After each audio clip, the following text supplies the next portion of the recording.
نبدو معاك كابتن فتحي. ما نعرفش بنقول لك حظ أوفر. هذا طبعا شيء طبيعي وحظ أوفر لنا جميعا كعرب كليبيين كتوانسة جزيرية مغاربة وغيرها. لكن اليوم نحن أمام كبوة حقيقة، بخسارة ما كناش نتوقعوها، بمنتخب عريق يستحق أفضل من هذا الظهور. العبارات لينة اللي قلتها. أنا أمام فضيحة، أنا أمام فضيحة. أنا اليوم عندك الشعب التونسي يصبح مريض، قزمونا، حشمونا، ذلونا ومرضونا وبكيونا قايمين على الفجر. شعب تونس وما أدراك، راهو رد بالك، تونس التاريخ، تونس الحضارة، تونس 7 مشاركات، تونس أول انتصار عربي إفريقي. يظل لي فما عباد ما حسيتش بحجم تونس، قيمة تونس، العالم متاع تونس يمثل شنو. نتفرجوا ماناش مصدقين، نتفرجوا وصلنا لحد هو نتكلم تحت رقابة فنيين، وهذا شعوري. وصلنا لحد وأنك بدقيقة 70 تقريبا لو كانت مقابلة ملاكمة كنت ترمي المنديل. انت خاسر، ماذا بيك تكمل تلعب الوقت ما يوفاش ومش تخلط. لا، احنا خاسرين وماذا بينا نرميو المنديل. وقف، ستوب، يجزي، ما عادش نجموا. ناس تبكي، ناس مضحية، ناس جايتك الغادي حتى ملايين وفلوس ودنيا وتعب، مش في الاخر يراو اشباح، يراو واحد على البنك ما هو فاهم منها شيء. بعد ماتش بلجيكا اللي خسرنا فيه 5-0، خرج عمل ندوة صحفية. في الندوة الصحفية تحدث مسؤوليتي وكذا وكذا، ومن بعد بدل اللغة في المرة هذه، ولكن هو وتكلم باللغة الفرنسية بطبيعة الحال، لغته والإنجليزية، لكن قال كلمة برك بالعربي، كلمة فقط بالعربي. قال نحشم، سامحونا، نحشم على ال5 متاع بلجيكا. ايش باش تقول لنا توا؟ وانا خرجت في التلفزه قلت بربي خرجها من قاموسك، قال نحشم، ما عادش تحشمونا. قال لك ليش؟ هذيك الحشمه صغيره، هذيك حشمه وجهك يا حمار برك. هذه الحشمه هذه وجهك تخبيه، خبي وجهك، امشي تخبى. شو اللي عملت فينا؟ واللاعبين معناها فريق حومه، فريق فوضى عارمه، فريق بلا روح. تتفرج ماكش مصدق. راهو اللي صار البارح يدخل التاريخ الأسود للكرة التونسية. البارح يوم أسود في تاريخ كرة القدم التونسية. تقول لي راهو نحكيه على كأس العالم. نقول لك ما تحكي على كأس العالم؟ تونس البارح خارج العالم، مش في العالم. 48 على اللي ريناهم برك، 48 اخي بوحده تونس 49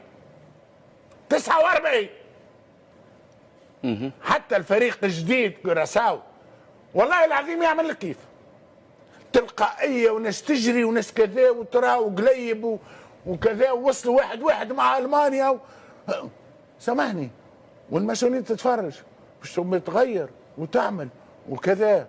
اول ناس تتحاسب المسؤولين. صبري اللاموشي بركش جاء خلع باب الاتحاد التونسي ودخل قال لهم انا ندرب، تعطيوني توا الهديه هذه، تهديوا لي كاس العالم. بركش هو فرض، لا احنا مشينا له. الناس اللي عينته كيفيه تعيينه، على ان اساس تعيينه، هو بطال فريق سعودي من الدرجه الثانيه نحاه معناها تخلى عليه. اذا الناس الكل تتحاسب. اللي وقع للشعب التونسي هذا، سامحني ما نقولش، مش نقول كلام كبير، ولكن لا يقبل تماما، وهذه إهانة يجب محاسبة كل من تسبب فيها.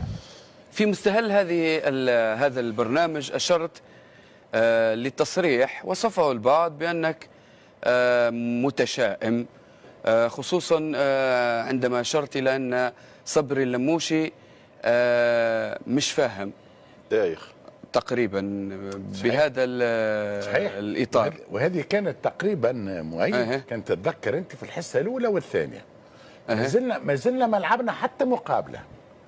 أنا ماذا قلت بالضبط؟ قلت 5-0 ضد بلجيكا ما تقلقنيش. ماذا يقلقني؟ وأن صبري اللاموشي على بنك الاحتياط، على بنك البدلاء، كمدرب كإدارة للفريق، وهو قدام كوتش يعرف، حسيته دخل بعضه ما يعرفش يعمل، ولا داخله بعضها، ولا كبه داخله كبه خارجه قيام، ما عادش يعرف يعمل تغييرات. خوفني. وقلت انا بالحرف الواحد صبري اللاموشي دايخ، وهذا اللي يخوفني. يا اخي تاكد دايخ، والبارح الناس كرت، والناس اللي وقت لي انا قلت دايخ تو 5 ايام قالوا يزي من التنبير، هاو ينبر علينا، هاكم ريتوا. ودايخ دوخنا، عذبنا وبكينا. لو يستمع المسؤولين لكلام هذا ويرجعوا للناس اللي فعلا نقدت الفريق التونسي، نقدت بحب يا مؤيد، وانت تعرف، انت ادرى. صحيح. انا تونسي ونحب تونس ونضرب على تونس بالبونيه، ما تضحكش عليا، ندافع عليك. لان الليل صلى الله نقول تونس مع تونس. اما حتى البارح في الحصه كنت تتذكر مع عبده قال لي شبيك قبل ماتش، قبل الماتش، قبل المقابله، هاو حاضرين صح. قبل المقابله قال لي شبيك متشائم؟ انت مش متشائم، انا واقعي. مرات في حاجه كبيره راهو، مع الاسف ضبابيه كبيره، مع الاسف الضبابيه تاكدت. نسمعوا كلام اللي يبكينا، ما نسمعوش كلام اللي يضحكنا، نسمعوا كلام اللي ينفعنا، ما نسمعوش كلام اللي يهزلنا معنويات هي هابطه بطبيعتها.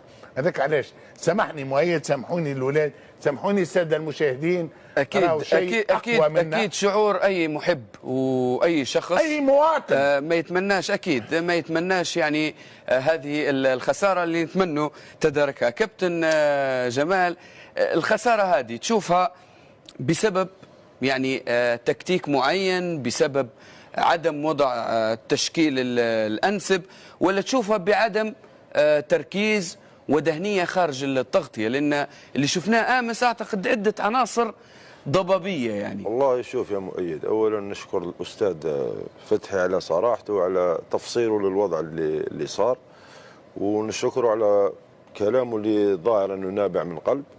لكن خلينا انا باش نهدوا البلاطو شويه، نتكلموا فنيا شويه انا وطوم باش يهدى الاستاذ شويه. انت رمان في الميزان.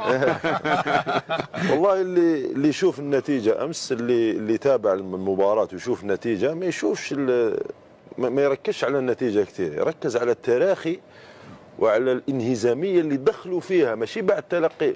في تراخي يجي بعد تلقي اهداف، مثلا تلقى الهدف الثالث تراخى.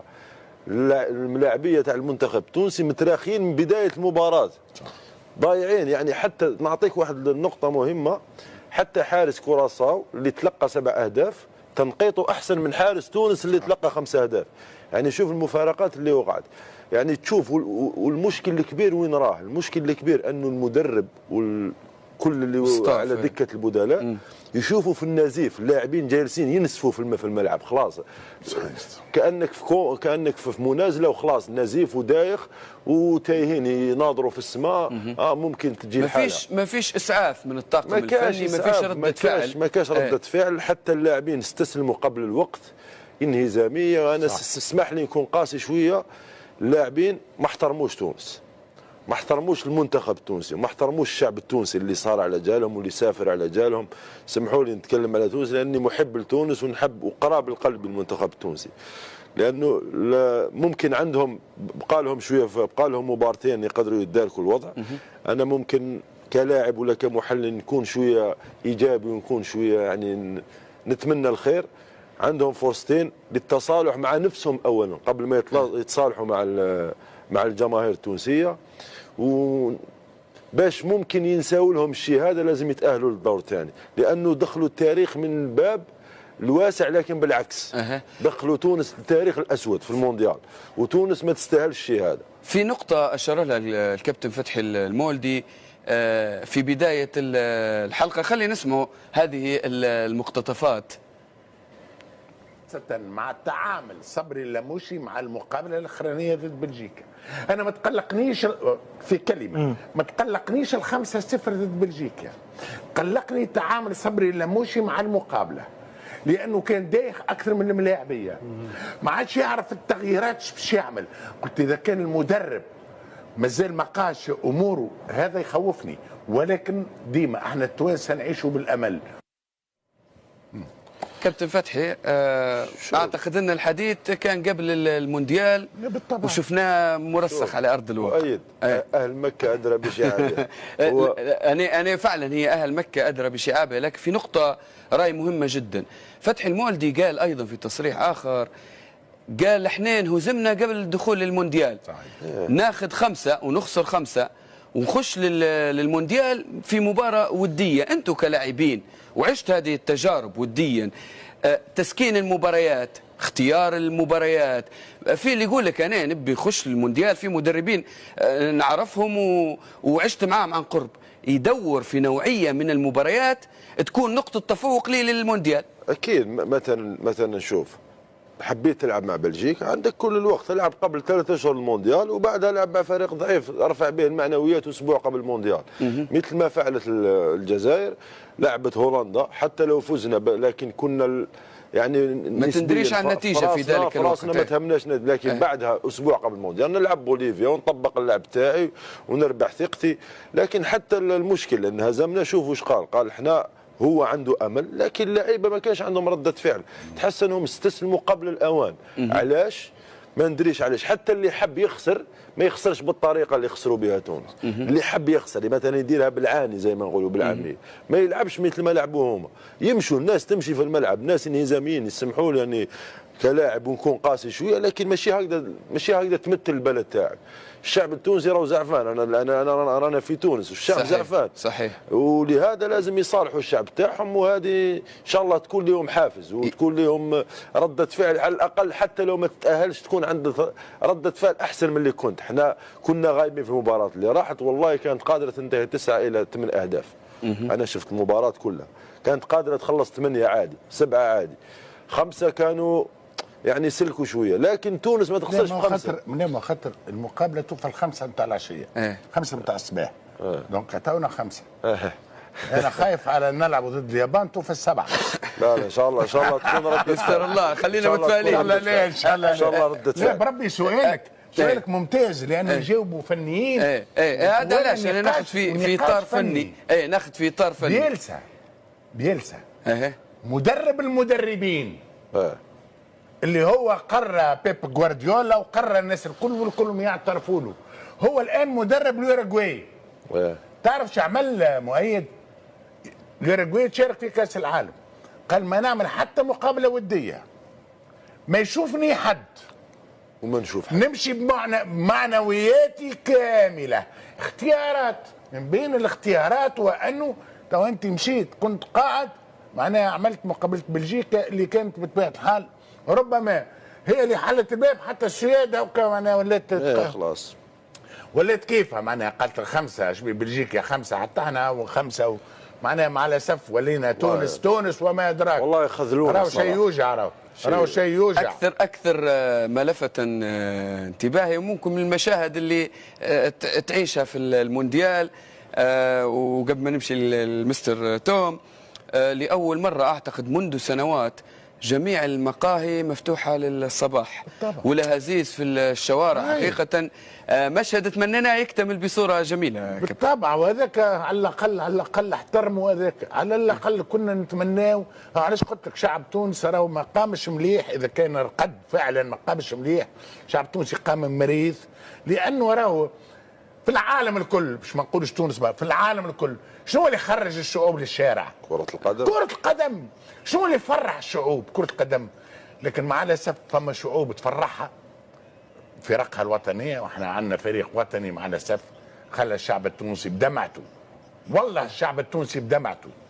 وذايا راهو ما يغفره لكمش الا اذا كان عملتوا معجزه، معجزه عشان نجموا ننساو شويه. طيب مستر توم، ناخذ معك اطار فني وحتى يعني جوانب دهنيه لها علاقه بالامور الفنيه. امس شفت التصريح اللي عقب المباراه، المدرب اشار لنقطه مهمه، وانت مدرب وسيد العارفين، قال الخساره يتحمل مسؤوليتها اخطاء وجزئيات من اللاعبين فرديه، في اشاره او عدم او تناسي جزئيه انه هو ايضا احد الاسباب الرئيسيه. خساره يتحمل مسؤوليتها مدرب مسؤول ولاعبين. في البداية علي أن أقول أن السيد فتحي وجمال حقا أشاروا إلى نقاط إيجابية. لقد كنت في الملعب في بلجيكا وقد شاهدت المباراة هناك. لقد كان حقا محزنا بالنسبة لي أن أرى ذلك. حقا 42,000 شخص كانوا في بلجيكا حاضرين، و8,000 منهم كانوا من التونسيين الذين حضروا المباراة. وقد شاهدت كيف أنهم كانوا حزينين للغاية. فتونس من أحد عمالقة كرة القدم الإفريقية، وفي أسبوعان متتاليين تخسر 5 أهداف. هذا حقا أمر يشير إلى انعدام الاحترام تجاه بلدك. ولكن كما أشرت هذه يتحمل المسؤولية من المفترض اللاعبون وأيضا المدرب. فالذهاب إلى كأس العالم هو شرف لك كمدرب، فعندما تمثل البلد يجب أن تكون هذا أعظم شرف بالنسبة لك. فأنت سفير للشعب ول11 مليون تونسي ولكل محبي كرة القدم، ولديك مسؤولية. وأول مسؤولية كمدرب أن تستعد على نحو جيد. كما قال زملائي قد كان من الخطأ أظن أن تلعب ضد فرق كبرى كبلجيكا. يجب أن يستعد الفريق من الناحية الذهنية حتى يذهب إلى كأس العالم بأفضل وجه ممكن. لقد دربت مالي في شهر يناير الماضي، وقد لعبنا ضد بوتسوانا وقبل البطولة. لماذا؟ لأن بوتسوانا كانت نسخة من زامبيا، ولكن أيضا لأن بوتسوانا سيكون خصما يمكننا أن نهزم. لم نستطع أن نلعب لأن الفيفا قد غيرت المواعيد المباريات، ولكن لم أكن أبدا لألعب ضد منتخب قوي قبل البطولة، لأن الخطورة تكمن في أنه في حال خسرت مباراة مهمة قبل دورة مهمة فقد تخسر الناحية النفسية. ولكن مجددا توجد مسؤولية أيضا للإدارة الفنية، فليست مسؤوليتي ولست أرى نفسي مؤهلا لأحكم على السيد اللموشي. ولكن ما علي قوله أنه إذا نظرنا بالتفاصيل فإن أشخاصا مثل ايزاك عليك أن تتوقع خصومك جيدا، خاصة من ناحية وسط الميدان، حتى لا تسمح لهم بتمرير الكرة من الدفاع إلى الهجوم. ولكن إذا لم تجد أي حلول فنية لم ترى الحب للمنتخب الوطني، ولكنك لم ترى أيضا الحلول الفنية لمواجهة السويد. وحتى إذا حصل ذلك في أول 15 دقيقة كمدرب عليك أن تقرأ المباراة بشكل مسبق وتقرأ الحلول. لقد لعبنا ضد تونس من قبل، وقد كان علي دائما أن أتوقع المباريات، وهذا هو عمل المدرب، حتى دائما يجد الحلول في الناحية الآنية حتى يمكننا أن نتأقلم كلما واجهنا عقبات. بالأمس كان على اللاعبين أن يقوموا بردة الفعل، ثم عندما تتوقع يجب أن تظهر استعدادك الجسدية والنفسية والفنية أيضا. وكل هذه الأوجه أظهرت أن أسوأ شيء حزنا كانوا موجودين، كانوا ذهبوا. ولكن أشخاص الذين يحبون كرة القدم وكل شخص في تونس، ليس فقط تونس، أظن أن كل العالم العربي وكل أفريقيا كانت تبكي أظن بسبب هذه النتيجة، لأنك تمثل قارة، تمثل شعوبا كاملة. على مستوى عالي، والآن نحن نتوقع شيئا منهم في المباراتين القادمتين ضد اليابان وهولندا. حسنا على الورق هما أقوى من السويد، ولكن يجب أن تستعد من اللاعبين من الناحية الفنية أن تجد الحلول وأن تلعب بثقة مع الكرة. يجب أظن أن الخطر الحقيقية قادمة من الركلات الطويلة، وكما أيضا من اللاعبين الذين قاموا بالانتقال السريع. لذلك أظن أن كوراساو حسنا كانت تلعب ضد ألمانيا، أظن أنها لعبت حقا أخطر ضد ألمانيا مما لعبته تونس ضد السويد. طيب، انفرادا لبرنامج ملعب الوسط، وربما بعد أن ورد أو عفوا انفرادا لما طرح مؤخرا في المونديال، برنامج مساء المونديال، يلتقي الآن مباشرة الصحفي الفرنسي رومان مولينا، وهو أول من أعلن عن إقالة المدرب صبري اللموشي، ونستقبله الآن مباشرة في هذا البرنامج. أهلا وسهلا بك مستر رومان. هل يمكن أن تضعنا في صورة تفاصيل إقالة المدرب صبري اللموشي من تدريب تونس بعد خسارة السويد الثقيلة، لأنك الصحفي الذي انفردت بنشر هذا الخبر؟ شكرا لك على هذه الفرصة. كما تعلمون فإن آخر المباريات كانت هناك حقا مشاعر مختلطة. صبري اللموشي حقا لم يقدم أداء مميزا، وهذا ما جعل الضغوط عليه كثيرة خاصة قبل بداية كأس العالم. وهذا حقا يبدو أن الجامعة تفكر حقا جديا. لذلك أظن أن في نهاية المطاف يبدو أن الجامعة قد قامت بالأساس بإعلان أنها في وضعية صعبة مع هذا المدرب، والصورة تبدو حقا أنه يوجد أن الضغوط عالية عليه. يبدو أن العلاقة بينهما متوترة للغاية مع الجامعة بسبب الأداء السيء الذي قام به في المونديال في المباراة الأولى.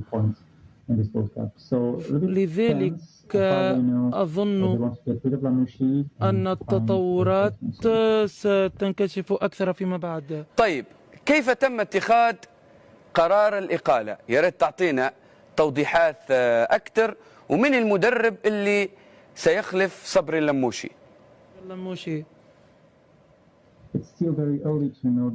إذن لا أستطيع الجزم بالمدرب الجديد، ولكن أنا واثق بأن القرار سيتم الإعلان عنه في الأسبوعات القادمة.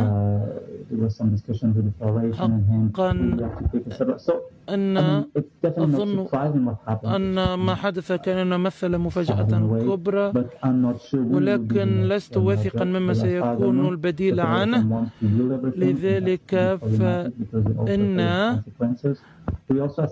يوجد كذلك العديد من المعطيات والمؤشرات التي تتداول العديد من الأسماء، لذلك سننتظر ما ستسفر عنه الساعات القادمة. شكرا جزيلا لك الصحفي الرياضي فرناندو، اللي أشار إلى نقطة مهمة متعلقة بإقالة صبري اللموشي، وهو على ذمة هذا الصحفي الذي أو رومان الذي أعلن. هكذا منتخب الجزائر يودع بطولة أفريقيا من دور الربع النهائي بعد الخسارة من منتخب نيجيريا بنتيجة 2-0. حكى المباراة طبعا كان له دور كبير في خسارة الجزائر في هذه المباراة بأخطاء كبيرة جدا خاصة من الشوط الأول، لكن هذا لا يغني عن أننا نقول بأن المنتخب الجزائري كان ضعيف جدا اليوم أو لم يكن في المستوى المطلوب. مقابلة أثرت عليه منذ اللقاء الماضي ضد الكونغو. لا ننسى أن منتخب نيجيريا يعني لم يلعب أشواط إضافية، فاز في مباراة سهلة ضد زيمبابوي برباعية، ومرتاح مدة نهار أكثر من منتخب الجزائر، ولديه أصلا جاهزية كاملة، ليس كمنتخب الجزائر الذي لديه عدة غيابات وإصابات أثرت عليه. أيضا منتخب آخر، أو خلينا نقول رأي آخر، أنه الناخب الوطني بيتكوفيتش لم يحسن التصرف مع المباراة منذ التشكيلة الأولى ومنذ الشوط الثاني. أنت يعني خاسر أو بديت بالشوط الثاني، أو أنك الشوط الأول لم تلعب جيدا، أكيد الشوط الثاني راح تبدأ مغير وتغير، لكنه لم يغير أي شيء إلى أن صارت الدقيقة 60 وصار خاسر 2-0. حتى نفسية اللاعبين الذين سيدخلون إلى الميدان ستكون مغايرة، ليس مثل ما أنهم داخلين وكأنه نتيجة تعادل. شفنا يعني خيبة أمل كبيرة.